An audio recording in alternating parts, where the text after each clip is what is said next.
Joe Kleen, Southern Hospitality, February 10th, 1990, 15. Pleasantly chilly in his shorts and t-shirt, Joe faces the early morning St. Kitts sun as Justin pores over his Kleen Gardens work ledger. Coffee would be good, wouldn't it? Justin asked, looking up from his books. Just thinking the same thing. Little things in life, eh? Joe responds. What time did Sister Kaya say breakfast would start? Maybe there's coffee inside. 9 o'clock? Justin responds. Isn't that what she said? It's not quite 7, he adds, checking his watch. Maybe what's-her-name is in there cooking? Kaya? Think she cooks?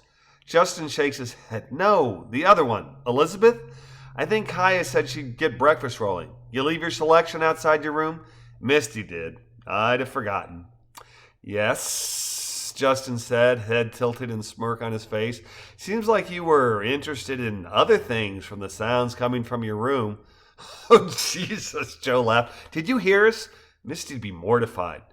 Timing's right. Not that we're really trying. I thought we were being pretty quiet. Thin walls. Wouldn't have noticed if Kels hadn't said something. One of those, do you hear something? Questions that made my ears prick up. Shall we look for coffee?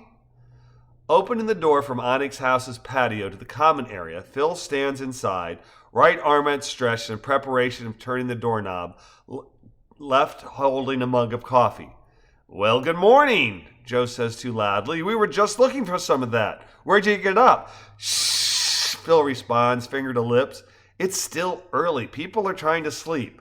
Elizabeth has one of those big industrial pots right around the corner. How'd you guys sleep?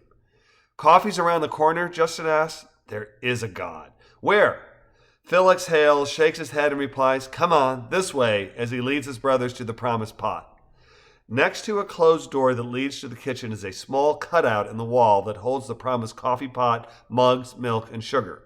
As the Kleen boys walk to the coffee, Elizabeth greets them with, Back so soon? You just filled up. My brothers, Phil replies, bowing. They were lost in the wilderness.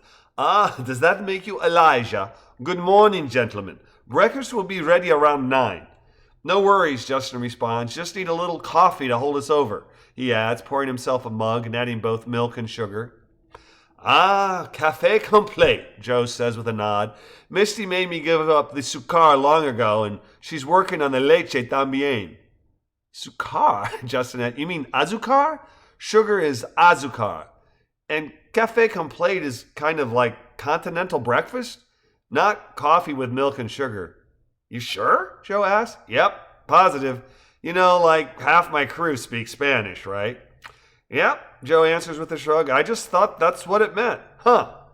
I can vouch for the café complet, Phil says. I see that in a lot of hotels in South America. Okay, Joe replies, mouth turned down and head nodding.